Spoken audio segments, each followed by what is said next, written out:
Bonsoir tout le monde. Alors, sans retarder, on va avancer dans notre soirée. Puis je vais vous dire que Jean-François vient nous rejoindre dans quelques minutes aussi. Alors, on y va. Ce soir sur le programme, on va parler de COVID. Si vous êtes comme moi, si vous avez regardé le premier ministre, ça fait pas longtemps avec des annonces. On va parler de gouvernance scolaire, le protecteur des élèves, les activités de l'FSPQ, puis un petit mot à la fin. Alors, on y va! Alors, pour le COVID, comme je dis, si vous avez écouté le premier ministre tantôt, il a parlé de les paliers d'alerte par le territoire et les impacts en éducation. On n'a pas le temps d'insérer le nouveau carte puis tableau, mais je vais vous dire qu'il n'y a personne au Québec qui reste vert. Mais tout le monde rentre à la jaune. Puis à minuit, mercredi, le grand CMM de Montréal, Québec, sauf Charlevoix, puis Portneuf, le capitale nationale, sauf Charlevoix, puis Portneuf, et le Chaudière-Appalaches va tomber rouge. Alors, les impacts pour ça et les impacts pour nos vies.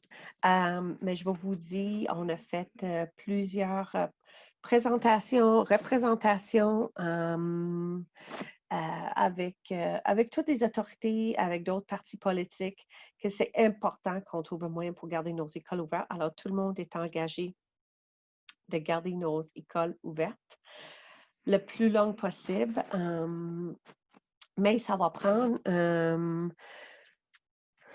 la collaboration de tout le monde pour essayer de casser cette deuxième vague. Alors, ce n'est pas des bonnes nouvelles, puis je pense que le premier ministre a trouvé ça dur à annoncer aujourd'hui.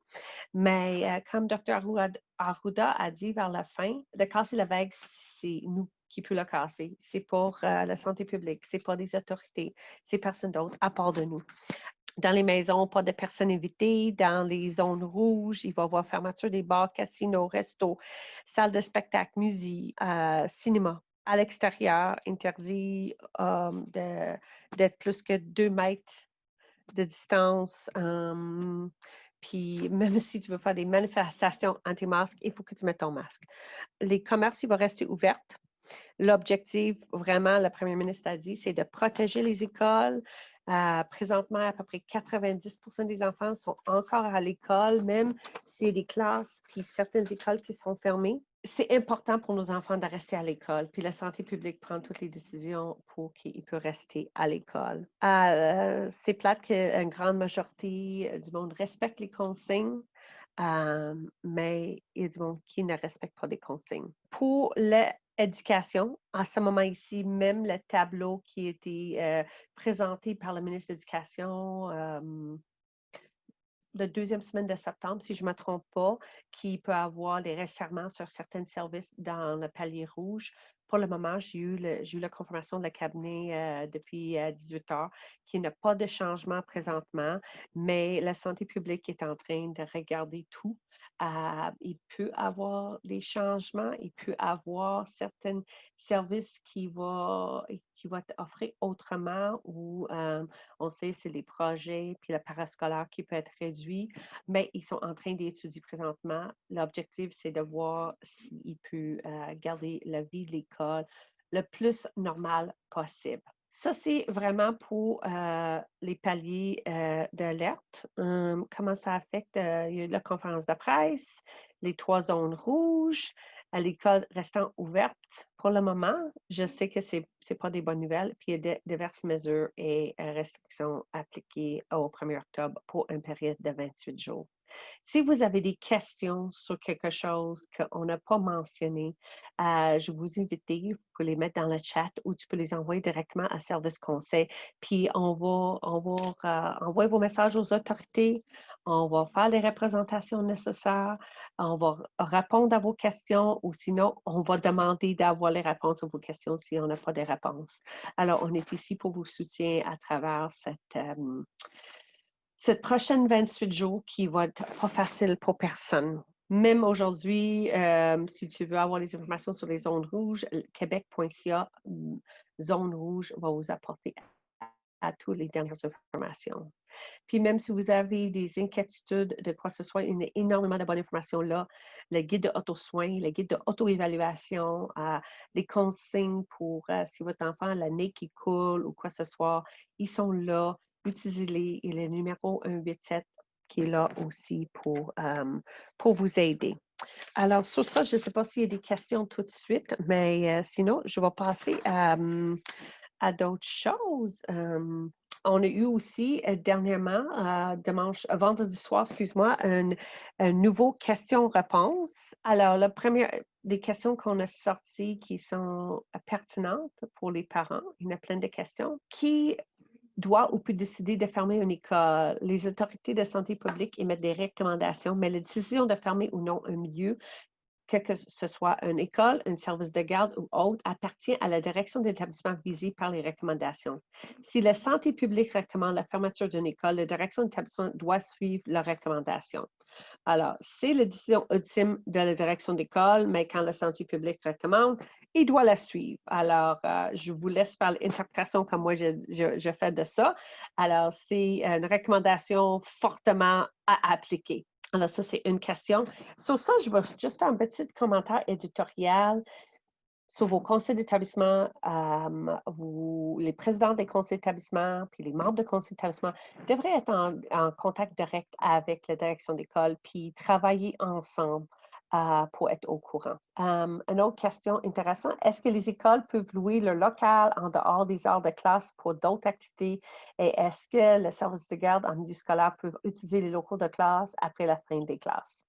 Oui, en autant que les mesures de nettoyage et désinfection soient appliquées adéquatement entre chaque utilisation du local, sans oublier des aires communes utilisées. On recommande d'assurer une bonne ventilation du local entre chaque utilisation. L'école doit s'assurer auprès de la personne utilisant les locaux que les mesures socio-sanitaires appliquées sont respectées. Alors, ça, c'est assez clair sur ça aussi, je pense, mais ça clarifie les questions que vous pouvez avoir.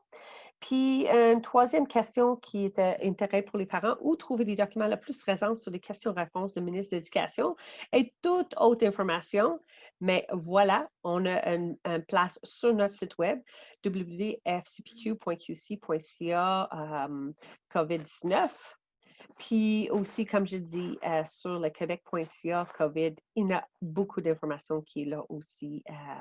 Vous pouvez trouver là. Alors, avant qu'on arrive à les bons coups pour les comités de parents, j'ai une demande spéciale ce soir, très spécifique. Parce que la question était m'a posée aujourd'hui, puis vous êtes là. On est une petite gang très fidèle ce soir. Je pense que tout le monde est peut-être aussi fatigué que moi après la grosse fin de semaine qu'on avait faite vendredi et samedi, puis avec la chaleur, puis tout le reste. La question, c'est, est-ce que vous avez des situations, des exemples spécifiques où des élèves IHDA n'a pas de service présentement ou pas de, ou même si c'est pas IHDA, mais des enfants qui n'ont pas le rattrapage, excuse-moi, nécessaire pour rattraper le retard ou qui sont pris en ce printemps. Alors, si vous avez des exemples, s'il vous plaît, les envoyer dans le clavardage directement au service conseil ou même directement à moi DG à fcpq.qc.ca. Ça va être vraiment apprécié pour les prochaines rencontres qui s'en viennent dans les prochains jours. À notre conseil général, vendredi soir, on avait demandé à les parents de partager les bons coups des comités de parents pendant le confinement, puis pendant le COVID. Puis il y a quand même des bonnes choses qui se passent, puis on trouve ça le fun de vous partager ce soir. Peut-être c'est des choses que vous pouvez appliquer aussi ou utiliser dans vos milieux. Le comité de parents des Phares a réalisé une vidéo qui est partagée aux assemblées générales des écoles expliquant aux parents de quelle façon ils peuvent s'impliquer au OPP, au CE, au CP et au CA. Alors, bravo à le comité de parents des Phares. Aussi, durant le confinement, le comité de parents a réussi son exécutif à tous les semaines et l'ensemble du comité de parents une fois par mois avec une grande collaboration de la direction générale. C'était un merveilleux travail d'équipe. Alors, ce n'est pas parce qu'on est confiné qu'on peut pas continuer à faire des réunions, à partager, puis travailler en équipe. Les parents de CP ont demandé un cartable de travaux Pour les élèves absents, peu importe la raison, le cartable est gardé à la maison et cela évite à l'élève de prendre du retard sur la classe. Alors ça, c'est surtout dans une instance où un élève est en isolation ou attend un test ou le nez qui colle puis est en observation pour 24 jours ou quoi que ce soit, un cartable à la maison pour éviter l'élève de prendre ce retard, pour être capable de suivre quand même, de faire des travaux. Je pense toujours à des premières années qui a des mots étiquettes. Assurer d'avoir une enveloppe des mots étiquettes à la maison aussi, ça va les aider si tu veux pratiquer avec eux autres. Si quelque chose arrive, peut-être c'est pas le COVID, mais peut-être il y a d'autres choses qui arrivent aussi, ça peut être intéressant. Alors, je vais passer la parole à Jean-François pour la prochaine partie sur la gouvernance scolaire. Oui, bonjour. Partie gouvernance scolaire, ce ne sera pas trop compliqué. On va revenir encore sur nos dates et échéances qu'on a discutées depuis juin. On va aussi discuter de la prochaine étape pour la plupart des centres de services scolaires dans la mise en œuvre de la gouvernance scolaire. C'est la cooptation des membres de la communauté. Donc, pour certains comités de parents, les désignations ont été faites pour les parents sur le CA, mais la prochaine étape va être vraiment la cooptation des membres de la communauté. Puis c'est quelque chose qu'on trouvait pertinent de vous adresser. Ce ne sera pas trop long, mais juste vous adresser un peu la distinction un peu entre une élection des gens, une élection des parents ou des membres du personnel versus une désignation des gens de la communauté. Donc, on pourrait commencer tout de suite. Je ne sais pas si c'est les sondages en premier ou la cooptation. Comme je vous disais, dans les annexes du projet de loi, on prévoit les modalités de désignation de tous les membres. Donc, vous avez les parents, vous avez les membres du personnel, puis des modalités différentes. Puis pour les membres de la communauté, qu'est-ce qui change? C'est qu'on parle de cooptation versus une élection. Cooptation, ça va signifier que c'est une nomination qui va être faite par les membres du CA.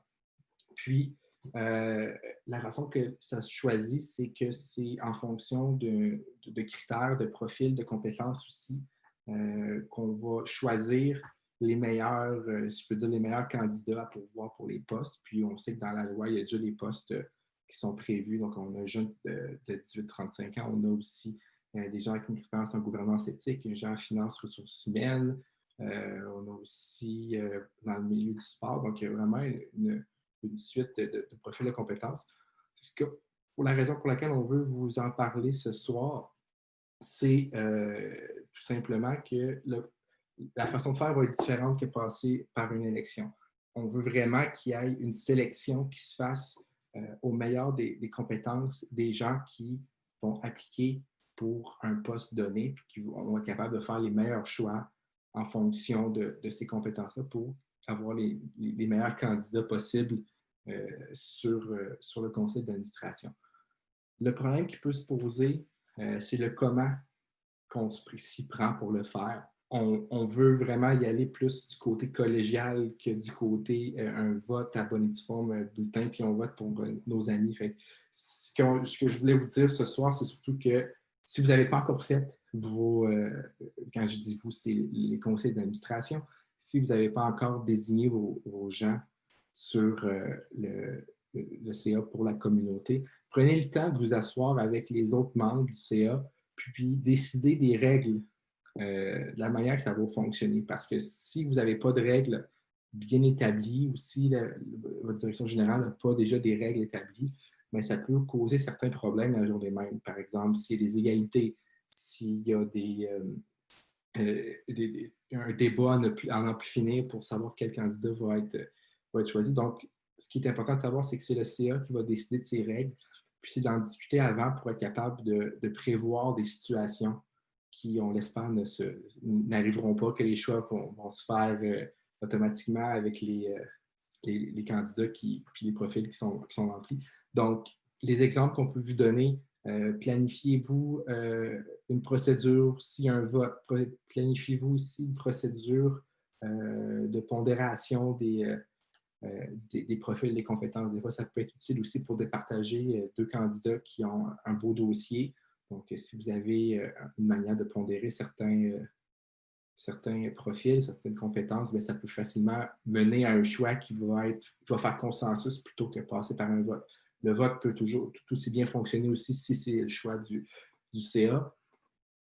Puis, c'est ça, essayer de planifier d'avance. Puis, même au niveau du comité de parents, ça peut être intéressant de se pencher. Vous avez désigné des 5 parents sur le CA. Ça peut être intéressant juste de signifier à ces parents-là c'est quoi les attentes qu'un CP peut avoir au niveau des membres de la communauté. C'est sûr que ça n'a pas un poids décisionnel en bout de ligne, mais ça peut donner des orientations aussi s'il y a une multitude de bons candidats, comme on l'espère, qui vont se présenter. Donc, il est important de départager. Donc, voilà. C'est surtout pour ouvrir la réflexion sur les membres de la communauté. Pour prendre ça à la légère, c'est vraiment des atouts intéressants qui sont à ajouter sur le CA. Donc, planifiez-le d'avance. Puis, j'ai une question dans le chat qui est apparu aussi. Pourquoi il n'y aurait pas tous les mêmes règles? C'est qu'il n'y a rien d'uniforme actuellement, un peu à l'image des désignations pour les parents. Il y avait dans l'annexe une disposition qui disait que les comités de parents décidaient de la manière de procéder pour désigner les parents au CA, mais c'est la même chose pour les membres de la communauté. Donc, le CA va décider de ces règles. Donc, nous, on vous suggère des pistes de réflexion de la même façon qu'on a fait aussi avec les désignations pour les parents. On vous a suggéré une procédure de désignation qui faut être adaptée. Mais ce qu'il faut savoir, c'est que le plus important, ce n'est pas nécessairement d'avoir des règles uniformes partout, mais c'est d'avoir une façon de fonctionner qui va faire l'unanimité dans le conseil, puis que ça va éviter des problématiques pour la désignation des gens. Donc, voilà pour la partie cooptation. Si vous avez des questions à ce niveau-là encore, si dans les prochaines semaines, là, vous savez que ça s'en vient au plus tard à la mi-octobre. Donc, n'hésitez pas à nous poser des questions. On va essayer de vous aider du mieux possible pour ça. Donc là, ça m'amène à la deuxième portion de la présentation qui est nos fameux mini-sondages pour faire un suivi des échéances dans les dernières semaines. Je vais poser une autre question ou peut-être un commentaire aussi. Si je ne me trompe pas, parce que c'est Jean-François qui est vraiment le maître de le projet de loi 40 présentement, mais je souviens dans l'étude, puis dans l'évolution de le projet de loi 40, il y avait aussi que les membres parents puis les membres de le personnel, ils ne sont pas obligés de prendre les personnes nécessairement qui vont déposer candidature pour être les membres de communauté. Tu peux arriver avec d'autres personnes aussi que tu veux suggérer pendant la période de cooptation. Alors, ce n'est pas obligé d'être les personnes qui sont déposées leur candidature.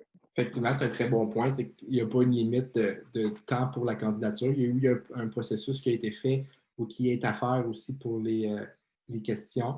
Maintenant aussi, un membre, mettons que vous êtes parent au CA, puis que vous avez une connaissance qui serait parfaite pour le rôle de jeune de 18-35, mais qui n'a pas déposé sa candidature avant cette rencontre-là, vous pouvez toujours soumettre sa candidature, lui la proposer, avec bien sûr le consentement de la personne visée. Là. Voilà, selon les règles que vous aurez choisies pour le fonctionnement, bien, la personne pourra venir soit faire un discours, déposer des documents à séance tenante, puis être soumis à la réflexion pour la décision. C'est un excellent point. Donc, oui, les mini-sondages, c'est les questions récurrentes qu'on vous pose juste pour faire un suivi des échéances, si c'est fait, si c'est à faire. Puis des fois, ça peut si vous ne savez pas si ça a été fait, mais ça peut vous ouvrir une petite lumière pour valider. Donc, la première, le comité consultatif transitoire. Est-ce que vous avez des réunions? Ça, on vous la demande depuis quelques semaines, mais c'est un comité qui a été mis en place en juin, qui était supposé être là pour appuyer la direction générale dans la prise de décision.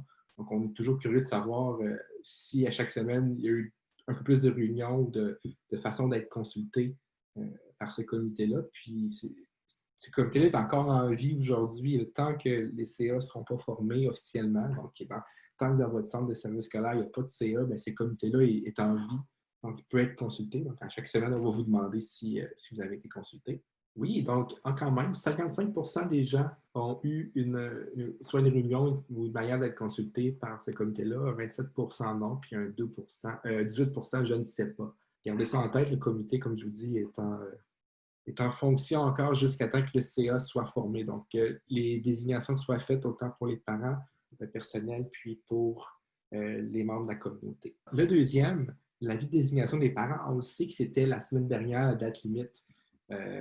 Donc, l'objectif de ça, c'est de voir si c'est 100% de oui, puis si il y a des pourcentages que c'est non ou je ne sais pas, je vous suggère fortement de valider avec votre centre de service si tel a été le cas, parce que la date limite était au plus tard le 21 septembre. Donc, on peut y aller avec le deuxième sondage. Vous pouvez voter dès maintenant. Oui. Wouhou!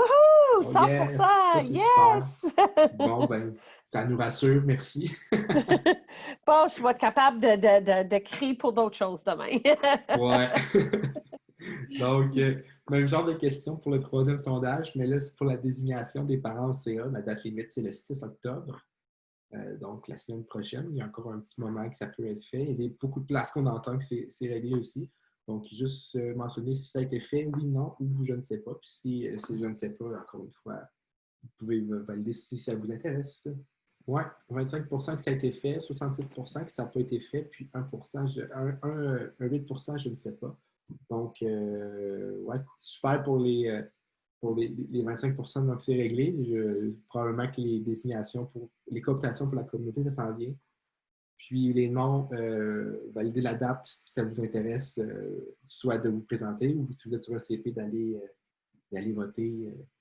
C'est important. Donc, il vous reste encore une bonne semaine. Il n'y a pas de stress là. Donc, voilà. Je pense qu'il va y avoir beaucoup d'élections cette semaine. Oui, je confirme. Donc, la troisième, encore le même concept. Je m'attends à avoir quand même peu de gens qui disent oui, considérant que j'ai 25% qui ont fait les membres parents. J'ai hâte de voir si c'est dans ces 25%-là, les gens ont coopté les personnes de la communauté. Donc, voilà, le sondage aussi simple que de savoir si vous avez procédé à la cooptation des représentants de la communauté. Oui, non, ou je ne sais pas. Ouais, 23% que ça a été réglé. Super. Donc, la prochaine étape pour vous, c'est la première réunion officielle du conseil d'administration. Puis, 32 réponses égales. Donc, 38% que c'est non, puis 38% je ne sais pas. Donc, c'est sûr que c'est normal que ce soit non si les parents n'ont pas encore été désignés. Puis, et je ne sais pas aussi, je vous mets le conseil de valider les dates. Puis, on s'assure de rien manquer. Donc, voilà. Pour l'avant-dernière question, donc là, on passe à la dernière. La suite logique, est-ce que la date de la première rencontre du CA a été fixée? Donc, je m'attends à ce que possiblement que les gens qui ont procédé à la cooptation des gens de communauté ont déjà une date. Donc, je suis curieux de vous entendre là-dessus aussi. Oui, non, ou je ne sais pas. Probablement que les mêmes personnes qui ont procédé à la cooptation des membres de la communauté ont aussi une date de première de CA, puis même réponse pour le nom, je ne sais pas. Donc, tout ça est dans la suite logique. Ceux qui ont procédé aux désignations de la communauté, c'est réglé. Vous avez votre date de CA, ça va partir bientôt.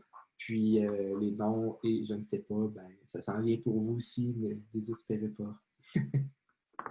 Wow! Voilà les mini-sondages de la semaine. C'est réglé, merci. Dernier point pour moi aussi, on fait un suivi quand même serré de ce qui se passe du côté anglophone.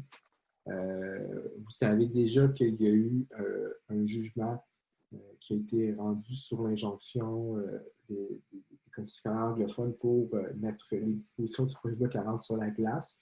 Il y a un appel qui a été fait aussi, un appel qui a été rejeté. Donc, c'est tout la situation du gel des dispositions du projet de loi 40 est encore valide, ce qui veut dire que le 1er novembre, on va avoir officiellement des élections pour les commissions scolaires anglophones.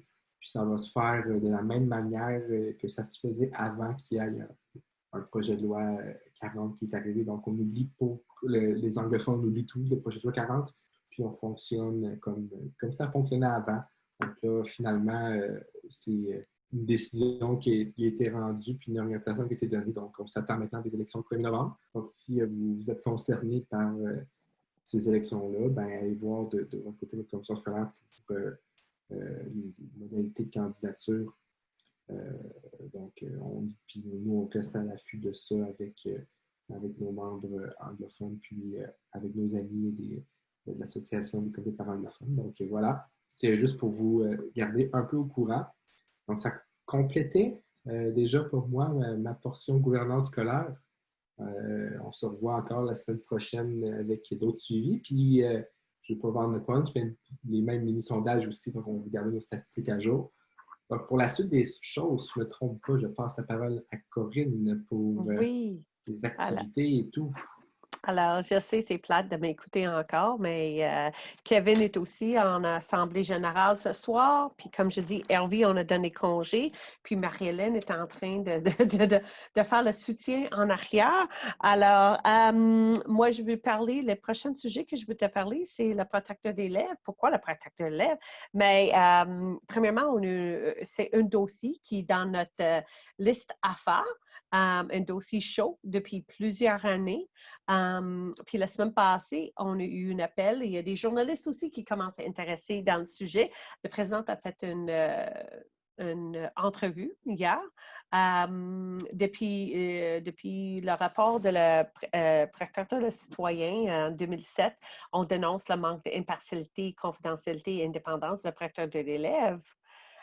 C'était aussi dans le rapport en 2007. Alors, on a vu que ce processus-là de protection de l'élève va être revu, qui va être changé pour du monde qui sont là plus que 2 ans. En 2008, le ministre Proulx, avant la fin de la session en mai 2008, avait déposé un projet de loi pour réformer le protection de l'élève qui malheureusement est morte au feuilleton.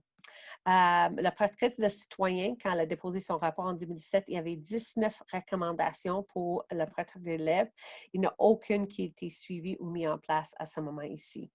Alors, le ministre de l'Éducation, Roberge, a promis d'adopter avant la fin de son mandat une réforme de la protection de l'élève. Alors, je ne veux pas vous cacher que c'est un dossier qu'on ne lâche pas. Alors, si vous voulez voir l'entrevue que Kevin a faite, mais ce n'est pas juste Kevin, il y a d'autres mondes aussi dans l'entrevue. Marie-Hélène a partagé le reportage. C'est à la 15e minute, peut-être même à 14:58, 56, genre, quand il commence vraiment le reportage.